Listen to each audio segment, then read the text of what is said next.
Daily current news में इस वक्त की खबर है, साहित्यकार फकीर मोहन सेनापति की जयंती। आज यानी 13 जनवरी को प्रसिद्ध साहित्यकार फकीर मोहन सेनापति की जयंती है।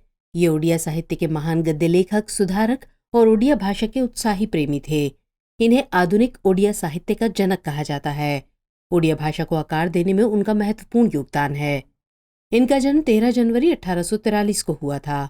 इन्होंने आम आदमी व उनकी समस्याओं के बारे में लिखा। उन्होंने आम बोलचाल की भाषा में लिखा और ओडिया साहित्य में एक नया जीवन फूंका। उन्होंने लघु कथाएं, कविताएं, निबंध और स्कूली पाठ्य पुस्तकें भी लिखीं।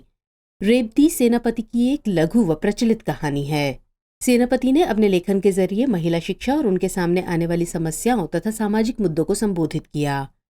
1866 में इन्होंने एक प्रिंटिंग प्रेस की भी स्थापना की, जहां से 2 समाचार पत्र, बोधदायिनी तथा बालासोर संवादवाहिका प्रकाशित होते थे।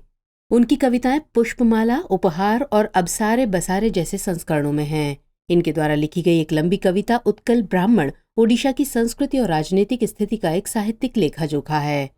वहीं बौद्धवतारा काव्य गौतम बुद्ध के जीवन और उपदेशों पर आधारित है। उन्हें ओडिया साहित्य में उपन्यास लेखन, लघु कहानी और आत्मकथा शैली पेश करने के लिए जाना जाता है।